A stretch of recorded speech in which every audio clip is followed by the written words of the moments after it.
Olá, eu sou o pastor Sormani, estou passando aqui para falarmos um pouco a respeito de votos na Nova Aliança e eu quero fazer uso de um texto bíblico que se encontra no Evangelho de Mateus, no capítulo 5, versículo 33 a seguir, só para a gente entender um pouquinho o que está sendo dito aqui.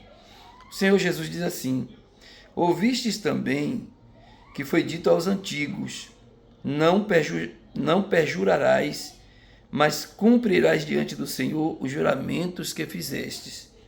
Mas eu vos digo, de maneira nenhuma jureis, nem pelo céu, porque é o trono de Deus, nem pela terra, porque é o estrado de seus pés, nem por Jerusalém, porque é a cidade do grande rei, nem pela tua cabeça hás de jurar, porque não podes tornar branco ou preto um só fio de cabelo.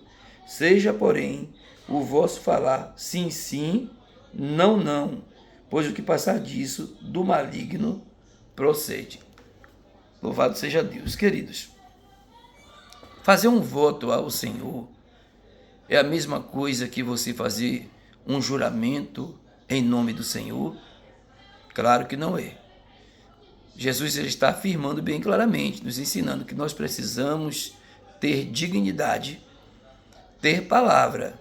Efésios 4, versículo 24, a parte B do versículo diz claramente assim: é o novo homem, e eu aqui abro um parêntese para depois fechar, o novo homem em Cristo, o novo homem em Cristo. Segundo Deus, ele é criado em verdadeira justiça e santidade. Então, esse novo homem criado em verdadeira justiça e santidade, criado agora à semelhança do Senhor Jesus, ele não tem dois tipos de palavras, não tem duas palavras. Não precisa ele ficar jurando por Deus quando ele vai fazer um negócio, porque isso aí é coisa de homens que não têm palavra, de homens que não são nascidos de novo. Nós temos um exemplo de voto feito na nova aliança, exatamente pelo apóstolo Paulo. Atos capítulo 18, versículo 18, o texto vai dizer assim: e Paulo, permanecendo ali ainda muitos dias, separou-se dos irmãos e navegou para a Síria, e com ele estavam Priscila e Áquila, após ter rapado a cabeça em Cencreia, porque fizera um voto. Paulo fez um voto, e que para quem não entende, aqui é um voto de nazireado. Porque o voto de nazireado, havia dois tipos de nazireado. Havia o nazireado, o nazireu, que ele era separado por Deus desde o ventre da sua mãe, conforme foi o caso de Sansão, foi o caso de Samuel. E havia o nazireado em que alguém fazia um voto a Deus e por determinado tempo ele permanecia ali naquele voto. Nós temos também um outro voto, que esse é um dos mais solenes, um dos mais importantes, que nos chama a atenção, que é exatamente da pessoa do Senhor Jesus. Em Mateus capítulo 22, versículo 15 ao 18, o texto vai dizer assim: e disse-lhes: desejei ardentemente comer essa Páscoa convosco antes que padeça, porque eu vos digo que não mais a comerei, até que ela se cumpra no reino de Deus. Isso aqui é um voto. Para quem não entendeu esse texto aqui, essa fala do Senhor, ele está fazendo um voto. Aí alguns teólogos entram em discussões nas redes sociais, nas mídias, querendo contestar, e de uma forma até errada, com uma interpretação errada. Não é que Jesus tenha sido um nazireu, não. Jesus não é um nazireu. Ele não foi um nazireu em seu ministério terreno, mas na sua última ceia de Páscoa, quando ele come a ceia com seus discípulos, ele faz um voto, e ele diz: eu desejei ardentemente comer essa Páscoa convosco antes que padeça, porque eu vos digo que não mais a comerei, até que ela se cumpra no reino de Deus. Olha bem, continuando o texto, ele diz assim: e tomando o cálice, e havendo dado graças, disse: tomai isto, e repartiu entre vós, porque eu vos digo que já não beberei mais do fruto da vide, até aquele grande dia, quando beberei novamente convosco no reino do meu Pai. Se isso não é um voto, é o que, queridos? O Senhor Jesus, ele fez um voto. Agora, esse voto aqui que está escrito nesse texto, eu posso afirmar que é um voto de nazireado. Eu não estou dizendo que Jesus foi nazireu em seu ministério terreno. É claro que ele não foi. Jesus não foi nazireu.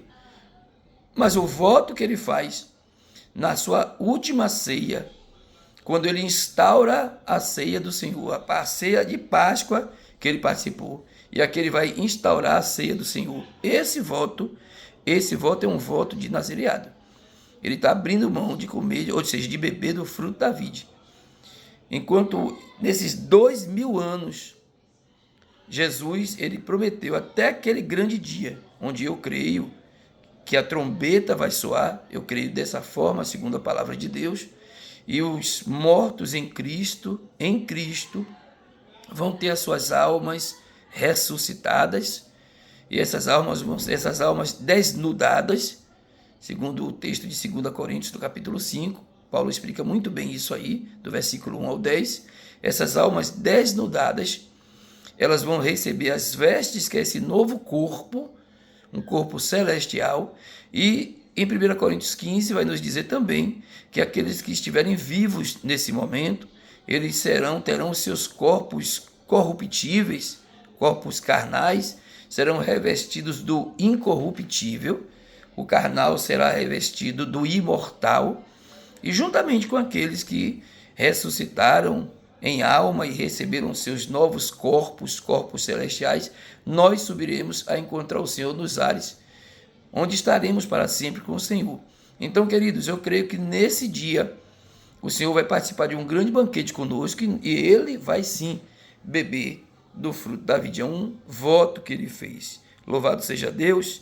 Em Deuteronômio, capítulo 23, versículo 21 ao 23, o texto diz assim, é Deus falando para o seu povo, quando fizeres um voto ao Senhor teu Deus, não tardes em cumpri-lo, porque o Senhor teu Deus, sem falta, te pedirá contas disso, e haverá pecado entre ti.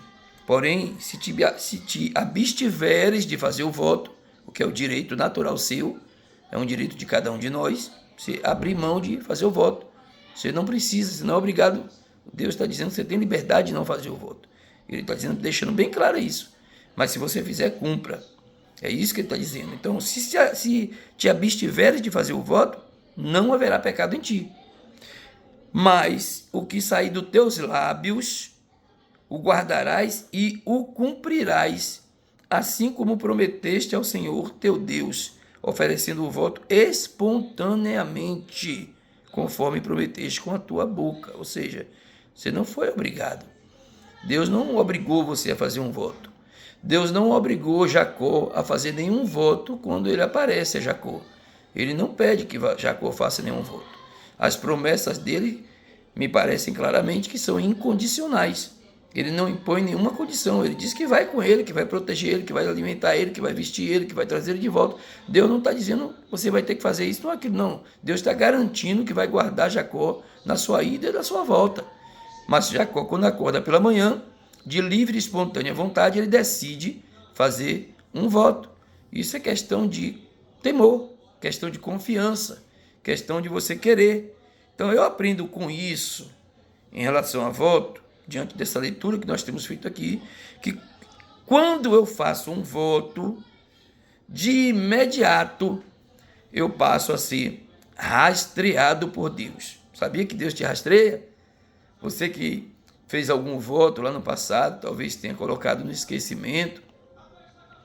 Deixa eu te dizer nesta noite, neste momento aqui, muito importante da sua vida e da minha vida, que talvez nós nos esqueçamos, mas Deus, ele não se esquece de compromissos assumidos. Quando você faz um voto a Deus, de imediato, Deus, ele ouve o seu voto. Esse voto saindo do seu coração, Deus ouve esse voto. E ele ama quando nós temos coragem, sabe? Coragem, isso é coisa de coragem, é um ato de coragem, sabe? Não é uma afronta, isso é um desafio, Então nós estamos fazendo um desafio, em primeiro lugar, nós mesmos. Em primeiro lugar, nós mesmos. Nós estamos nos comprometendo a abrir mão de determinadas coisas. Estamos garantindo para nós mesmos e para Deus que nós vamos até o fim naquilo que nós prometemos na condição de voto. E Deus ama esse desafio, porque Ele gosta de honrar aqueles que creem. Louvado seja Deus. Então, queridos, mais um texto aqui para nós confirmarmos. Salmo capítulo 50, versículo 14. Oferece a Deus sacrifício de louvor e paga os teus votos ao Altíssimo. E invoca-me no dia da angústia. Show? A gente precisa ler sem pressa, entender o que está sendo dito aqui. O salmista está dizendo claramente, em primeiro lugar, oferece a Deus sacrifício de louvor, reconhece a soberania dele, reconhece a majestade dele, o senhorio dele, que ele é todo poderoso, né? E paga os teus votos ao Altíssimo. E aí agora vem a resposta. E invoca-me no dia da angústia, eu te livrarei e tu me honrarás. Louvado seja Deus. Salmo 50, versículo 14. Versículo 14. Em 1 Samuel, capítulo 1, do versículo 11, no versículo 11 nós temos o voto de Ana. Ana, ela pede ao Senhor. Deixa eu abrir o texto aqui para a gente ler com calma.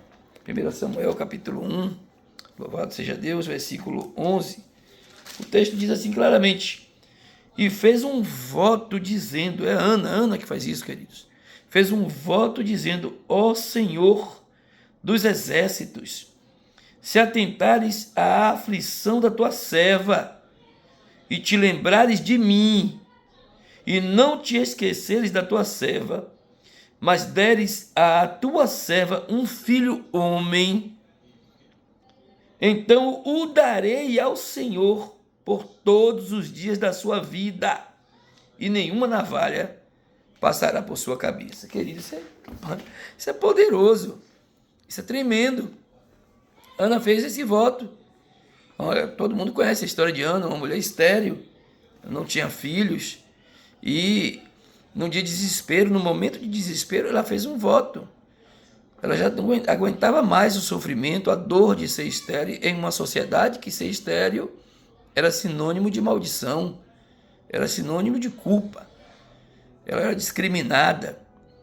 Um homem que saía, né, de longe da sua cidade, longínqua, e vinha para apresentar sacrifícios no tabernáculo em Siló.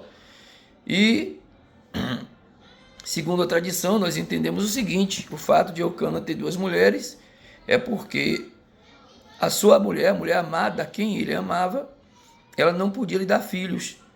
E era uma cultura, não é uma abertura jurídica, não é que Deus permitiu isso, mas era uma cultura da sociedade daquela época. Se a sua mulher, sua esposa era estéril, não dava filhos, o homem tinha que suscitar herança e forçosamente acontecia situações como essa. E ela orou a Deus, fez um voto ao Senhor, para que Deus rompesse com aquele ciclo de sofrimento, de angústia, e lhe concedesse um filho. Tudo que ela queria era ver Deus dar essa resposta a ela. O sonho, a angústia de Ana, ela receber de Deus essa resposta poderosa de forma sobrenatural, Deus lhe concedendo esse filho. E ela tinha no coração esse propósito, essa certeza de que ela iria devolver ao Senhor. É um relacionamento, é algo muito relacional, isso é muito poderoso, queridos. É muito poderoso. Voto é coisa de quem tem fé, é coisa de quem gosta de desafio, é coisa de quem tem coragem, de quem tem compromisso. Ela fez esse voto ao Senhor e Deus lhe concedeu esse filho que ela tanto desejava. E ela saiu dessa condição de humilhação e ela cumpriu o seu voto. Ela devolveu Samuel no tabernáculo, entregou ao Senhor, aos cuidados de Eli, o sumo sacerdote, e Samuel foi crescendo, ficou lá, mas Deus Deus concedeu outros filhos a Ana. Então, queridos, voto é algo sobrenatural, é algo poderoso, é algo poderoso. Deixa eu te falar uma coisa, ainda em Números, para a gente encerrar, em Números 30, versículo 1 a 16, é necessário, sim, muito necessário que eu leia esse texto para vocês, para que haja um entendimento. Números capítulo 30, Números 30, me suporte um minutinho só. Números 30,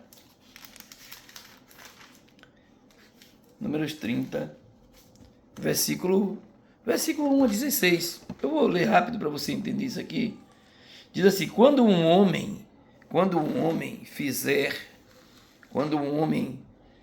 fizer um voto ao Senhor, ou comprometer-se com algum juramento no qual se obriga a alguma abstinência, olha aqui, o que nós vamos iniciar amanhã à noite, aqueles que aceitarem esse desafio, isso é um voto, sabia? Que o propósito de Daniel é um voto. Você sabia que o que Daniel ele fez quando ele estava lá na Babilônia, futuramente na Pérsia, você sabe que é aquela situação, aquilo é um voto. Ele se propõe a si mesmo, ele propõe e apresenta isso a Deus. Ele vai se dedicar à oração, porque o problema não é só você fazer a abstinência de determinadas delícias, de determinados alimentos, não. Abstinência de alimentos sem oração é dieta, é uma dieta natural. O que você precisa entender é que isso aqui é um tempo de relacionamento, é um tempo em que você se separa para relacionar-se com Deus. Então, olha aqui, quando um homem fizer um voto ao Senhor, ou comprometer-se com algum juramento, no qual se obriga, ele mesmo se obriga, a alguma abstinência, não violará a sua palavra, mas fará conforme a tudo aquilo que saiu da sua boca. E aqui a gente lembra-se do que foi lido agora há pouco, quando Jesus disse para nós, se falarmos aquilo que nós falarmos, seja o nosso falar sim, sim e não, não. Não precisa, não, rapaz, é diante de Deus que eu estou dizendo isso aqui. Não, seja homem, seja mulher de Deus para dizer e viver aquilo que você falou. Entendeu? Então aqui, você fez o seu compromisso, falou com seus próprios lábios, desejou no seu coração, cumpra. Entendeu? O versículo 3 vai dizer assim: quando uma jovem nubente, uma mulher casada, nubente, fizer um voto ao Senhor, ou comprometer-se com algum juramento com que se obriga a alguma abstinência, vivendo na casa de seu pai. Isso aqui é interessante, viu? Porque tem pessoas que fazem um voto sem falar com as pessoas responsáveis por ela. E aqui a Bíblia deixa aqui, o texto deixa, Deus ele pensou em tudo isso. Ele deixa bem claro aqui, sabe? E se o seu pai, sabendo do seu voto, ou da obrigação que contraiu, não lhe disser nada, o pai não reclamou, né? Então, todo voto ou juramento de abstinência com que a sua alma se ligou será válido. Não houve nenhuma reclamação do pai, né? Olha como Deus ele cuida dos detalhes. Versículo 5 diz, versículo 4. Desculpa, versículo 5. Mas quando o seu pai, no dia em que souber disso, no caso aqui, né? É uma reação diferente. A proibir o seu voto ou o seu juramento de abstinência com que a sua alma se ligou, não será válido, nem estará obrigada a observar toda a abstinência com que se obrigou. O Senhor a perdoará, porque o seu pai não lhe permitiu. Está vendo aqui? Pessoas que fizeram voto. Vamos falar agora sobre maridos. Vamos continuar aqui. Quando uma mulher desposada, uma mulher casada, fizer um voto ou comprometer-se com a pronunciação de seus lábios, com a afirmação de seus próprios lábios, em que se obriga a alguma abstinência com que a sua alma se ligou, e quando o seu marido, sabendo do seu voto, não lhe disser nada, ou seja, não reclamar, Todo voto ou juramento de abstinência com que a sua alma se ligou será válido, vai até o fim. Mas se o seu marido, sabendo do voto, o desaprovar, o voto ou o juramento não será válido, mas o Senhor a perdoará porque o seu marido não lhe permitiu. Amém? Não precisa continuar. Ele até o 16 não precisa não. Só queria deixar bem claro isso aqui, porque às vezes tem pessoas que não entendem. Eu sempre explico isso na igreja. O pastor lançou uma campanha. Mulheres casadas, ela tem maridos. Ela não é sozinha. São duas almas e dois corpos que tornaram-se um só. Mas são duas almas diferentes. E às vezes o esposo, ele não tem entendimento, ele não é cristão, ele não é crente, ele não frequenta a igreja, e ele não tem obrigação de entender aquilo que ele não tem conhecimento. Aí você chega em casa, fiz um voto, entrei numa campanha assim, e você quer impor que você não tem esse direito. Eu quero te dizer desde já que Deus nem sequer aceita esse tipo de sacrifício. Deus não se agrada, isso é sacrifício de tolo. Então você tem que entrar em concordância, você tem que participar em comunhão, você tem que participar, você não é só. Você tem alguém com você, tem um companheiro, tem uma companheira.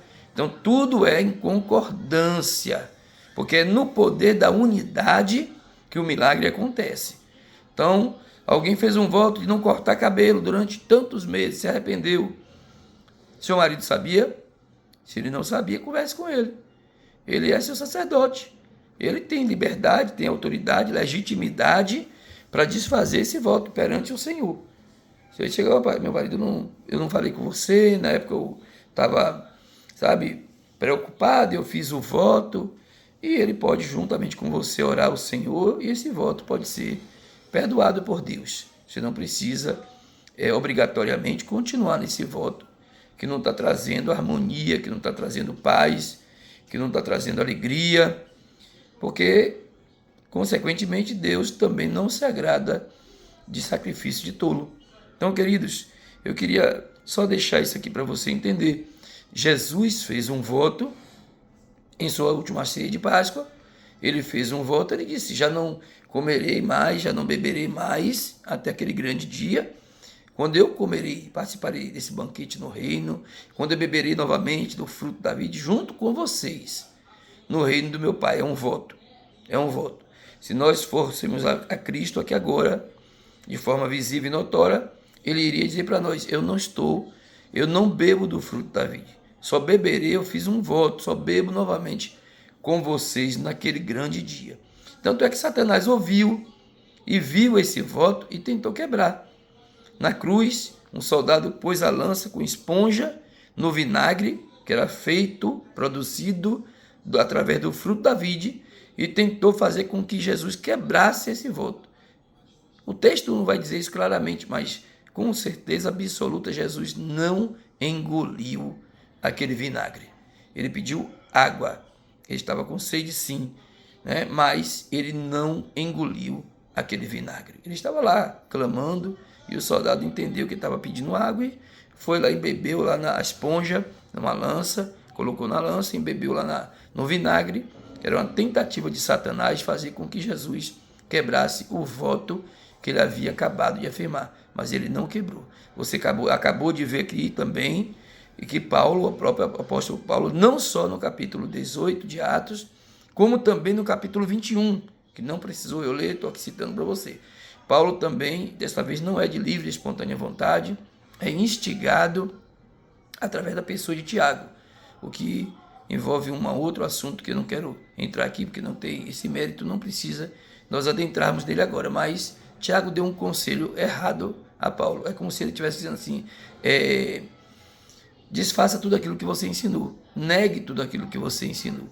Mas nós não vamos entrar nesse mérito, mas o resultado é que Paulo fez dois votos ao Senhor da antiga aliança, na nova aliança, desculpa. E sabendo que no capítulo 18 Paulo fez um voto de nazireado, esse voto de nazireado ele tinha um prazo estipulado pela própria pessoa, que não é o de nazereado que nós vamos fazer agora. Nós vamos fazer o propósito de Daniel, o que não deixa de ser um voto, porque eu vou abrir um compromisso diante do meu Deus e vou dizer diante do meu Deus que eu me proponho a partir da meia-noite da virada do dia 26 desse mês de junho, para os primeiros segundos do dia 27, a não comer, a não ingerir determinados alimentos que são considerados como delícias, são considerados agradáveis e deliciosos para a minha pessoa. Então nós vamos adentrar nesse compromisso diante do nosso Criador e vamos também colocar diante dele o nosso propósito, aquilo que nós esperamos, desejamos e anseiamos e queremos como resposta de Deus para nós. Nós vamos não só apresentar o desafio, como também vamos apresentar o voto. E nesse voto, queridos, eu quero te convidar a entrar nesse voto, porque voto é algo muito, mas muito poderoso. Lance um desafio. Proponha no seu coração estipular um determinado valor financeiro, coloque no envelope, traga como um voto diretamente a Deus. Ponha no seu coração isso aí. Sem fé, queridos, sem fé é impossível, é absolutamente impossível agradar a Deus. Sem fé é impossível, totalmente impossível agradar a Deus. Proponha um valor, é até ofensivo, constrangedor a gente falar isso, mas se a sua fé é no valor de R$5, não faça. Se a sua fé é no valor de R$10, é um pouco constrangedor nós dizermos isso, alguém pode até ignorar. Mas, queridos, propõe um desafio. Desafio é algo além, é algo muito além. Proponha ao Senhor um desafio. Proponha no seu coração algo impossível. Proponha no seu coração algo grande. Uma certa vez Davi foi oferecer um sacrifício ao Senhor, e quando chegou lá, Satanás ele prepara tudo da melhor forma possível para enganar os nossos corações. Porque os nossos corações eles são sucintos ao engano, são suscetíveis ao engano. E aí logo alguém disse: não, Davi, toma aqui a madeira, toma o gado, toma o animal, que pode fazer a vontade de Davi. Disse: não. De maneira nenhuma, jamais eu faria um sacrifício ao Senhor que não me custasse nada. Jamais. Então entenda nesse momento que você precisa ativar. Isso se chama ativação. Ative a sua fé. Ative a sua fé. Serão atos proféticos nesses dias que virão. Deus vai fazer o sobrenatural. Deus vai mover as mãos poderosas dele, vai abrir portas até onde não tem parede. Deus vai fazer coisas sobrenaturais. Ouça o que te digo nesta noite. Coisas sobrenaturais acontecerão na sua casa, na sua vida, no seu relacionamento, no seu casamento. Deus fará maravilhas. Deus te surpreenderá por esses dias. Entre nesse desafio, entre com ousadia, entre com propósito, entre com convicção, entre com coragem. Deus vai te surpreender de forma sobrenatural. Deus te abençoe, queridos.